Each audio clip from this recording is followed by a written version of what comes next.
Saturday top-up time, and no, it's not Glenn Pollard, it's Paul Daly. Thank you very much for helping out today, Paul. And how did you see this card at Rosehill? Happy to step in, Mark. Look, I think there's some betting opportunities today. Track-wise, I'm sort of expecting the inside three lanes to be best, with probably the three lane proving a bit superior. I think once you get out about 5 wide plus, you're going to face some resistance. Okay, and what about the pace? Sort of, are you looking to settle in the first 5? Let's say, is that what you? Oh, look, I would suggest that, you know, with the 6 metre rail, that's typical. I mean, the most recent meeting, there was a big advantage to be inside and on speed. Perhaps you'll be able to make some ground if the pace is suitable. Yeah, look, we are dealing with horses that have got a bit more of a turn of foot than some of the Commonwealth Garden meetings that we might have referenced against. Okay, well, this race 1 is a 2-year-old race over the extended journey. We'll extend it for them at this stage of their lives, 1,400 metres. Obviously, there are a few that have already contested 1,400-metre races. With Your Blessing has attracted some fixed odds support. As far as the fare is concerned, Conrad is the horse of focus there, trading around about the $4 mark. Do you have an opinion, or are you going to get involved here? On first glance, I was impressed with Conrad's win at Wyong. In hindsight, given the big on-pace advantage that day, I think that it's definitely under the odds here. I'm against it. I'm probably more like around 4 to 1. And that's being as kind as I can be, up to the 1,400. So, you know, if it was currently, what is it there, 390, I could entertain perhaps being against it.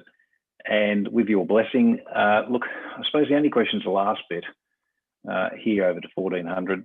There were some indicators last start that could be a bit of a struggle for it. Okay. Look, I think that there's a Ruffy here, Gin Martini, that's got some sort of place chance at huge odds. Okay, that's John Sargent filly that stepped right up last start with a gear change. So keep an eye on her. All right, thanks for that, Paul. It's an interesting remark. Race 2 is a race of great interest today because we've got Master of Wine coming way back in grade, and he's as short as 230 fixed. 10,500 matched on the fair at the moment, and trading the mid $2 range, with Entente likely to do his own thing in the lead here. Shared Ambition, perhaps the horse that maps worst of the 3 picks. Are there 3 chances? Can you see anything else? How do you want to? How are you thinking about this race? Look, for me, they're the 3. I mean, Master of Wine probably deserves to be favoured just narrowly. I think it's terribly under the odds, and I'll be opposing it at those prices. Look, Entente is obviously going to be advantaged, given that it's going to probably find a lead, and you know, Shared Ambition could improve. But for me, if I was forced to back one here, I'd be backing Entente. But I'm probably thinking that the better play might just be to oppose Master of Wine at or around that 6 to 4 or less. It's always interesting when we get these horses that are well graded. You know, he's racing, I think he's running 8 straight Group 1s, and here he is third up on a 7-day backup, and you know, it's all systems go. But of course, he hasn't done a great deal in those 2 runs back. No, and look, I've always respected this horse's ability, but I think he's typically been overplayed a number of times in the market. Look, I just can't see fixed odds at the moment, which is poison. That Betfair price there obviously is more attractive, but look, if it was to hold around that 6 to 4, 13 to 8, I'd be probably opposing it.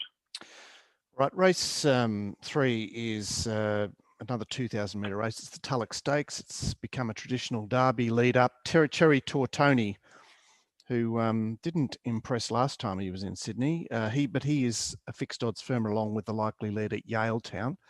Not a great deal of action on the fair at this stage. Cherry Tortoni is around about the $4 mark. Yaletown mid 5s. How do these horses stack up? Because obviously they can be hard to put together. Look, for me, that's the bat phone there.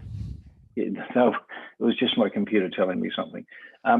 Look, I think that Yaletown is going to be advantaged. The way the race going to be run. Cherry Tortoni, I think, is the best horse in the race. I think the problem for it is going to be where it's going to get to and whether or not it can actually make up the required ground. But I'm firmly in its camp at present, but in terms of a price sense or rating sense, but I don't necessarily want to be backing it. Okay, so, but it could be a situation where the layers come out. I mean, the perception is that it goes right back, and based on what we see in races 1 or 2, that could certainly influence the market. Yeah, and of course, everything's got a price, so it might get to the point where I am actually backing it, but I'm not confident. Yeah, interesting. Look, it does raise an interesting prospect in that race. Race 4 is perhaps a little bit more straight up and down. Krona, which you've highlighted the last couple of times, and certainly subscribers would have been very grateful for your insight as far as this horse was concerned 3 weeks ago. She's trading around the $3 mark fixed. You see the 7,500 match there at the low threes. I wouldn't expect her to get much longer, Paul. Look, I don't think so, but look, I couldn't be backing her at those prices. I do have a favourite, but longer than that. Perhaps if there is one that could improve a little today, might be Sweet Deal. It gets some ticks in my book, third up. So, but look at, it has been a little bit disappointing as well, I suppose, this prep. But perhaps today is the day where it might show something. Oh yeah, third up with a trial since. That's interesting. All right, but look at. I guess you've got a number, half a dozen coming out of the lead up, which is the Group 1 of 3 weeks ago, and pretty much the same track conditions. Obviously, that race was run on a true rail, and this one is on a 6-metre rail where they may actually race a bit more compactly, and there may not be opportunities for horses in behind them to get out. Yeah, look, I'm just thinking that today's the day for Sweet Deal to show its wares if it's able to. All Saints Eve seems short in fixed odds markets at the moment. I'm just seeing it on Betfair, even Betfair price there at the moment. There's nothing there really, is there? No, much on the offer, but so I'd be against it. Look, I could back Crone if I was to get a price premium, which I don't think I will. So look, for me, the only possible bet in the race at this stage is probably Sweet Deal. All right, race 5 is the short course race of the day, the 1,200-metre sprint. California Zimbol is pretty solid. She's a fixed odds firmer this morning, and there she is, no better than $4 on the fair with 4 and a bit thousand matched. She's the only horse that's attract much attention. Pandemic, perhaps the second horse in focus. Do you have an opinion about this race? Obviously, it's fed by that lead up of the Star Kingdom 3 weeks ago, and there will be others that suggest that that's not a particularly strong reference. Look, I've got California Zimbal favourite, but I've got it longer than the market. If I'm concerned about it at all, it's probably running a strong 1,200. That's just my view. I know it's 1 over 1,200, but its ratings haven't been best over that distance. Look, I thought if there's a horse here that could race well, it could be prime candidate. He's second up. I think that there was some excuses for it first up, and it can improve. Look, I'm even a little bit wary of number 12, Wisdom of Water, at longer odds. I'm not sort of discounting it. It could show something today. Yeah, first start for the new stable is quite pacey. It'll be interesting. You've actually mentioned the horses that are likely to sit 1, 2 in the run there. Peltzer has a change of tactics to be ridden with cover and is just completely unwanted in that market. Yeah, I've got it sort of what prices there, Mark. I haven't got it that long, but I've got it sort of double figures. Okay, should be an interesting betting race. Race 6 is the first of the Group 1s, and it seems to be a bit of resistance to Harmony Rose. Gord very bullish, 17,000 match there, and she's around about the $3 mark when you consider the com. Personal has been a fixed odds firmer and a trickle of money for Eliza Beale. How do you see the favourite in this race? Look, I've got it favourite, but I've got it longer than the market. It seems to be a consistent theme today. I'm with you on all of the horses you've mentioned so far.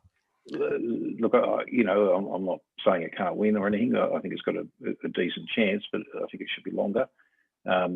Personal is sort of around about the market price on my figures. I thought a horse like maybe Star L could be a little bit undervalued. The worry for it is where it's going to get to. But if there, and it doesn't look to be much pace in the race. So, but, it could certainly be a horse that's running on it to finish the race.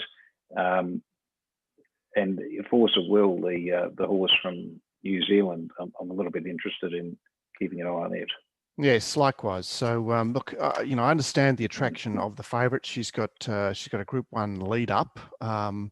And J Parr riding at the peak of his powers, likely to control the pace of the race on a track that it should suit. So, all roads lead to the favourite, but I agree with you. It's sort of looked to me more of a 3-to-1 chance than a 2-to-1 chance. Yeah, mate, not quite that long on my market, but yeah, not far off those. All right, race, that's a match up there. Race 7, the other Group 1 on the day. This is the Tancred Stakes.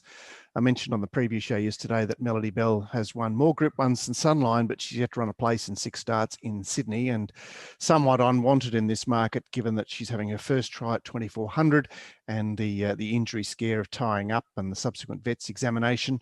Sir Dragonet is firm, and there's 5.2 wanted there. So I guess that means that 550 is no longer around fixed odds. In fact, into 480. And She's Ideal has been spec'd at $26. So there's none of that left. How do you approach this, this 2400 extravaganza? Well, I suppose with She's Ideal, the interest has come as a result of its, somewhat unlucky run last week.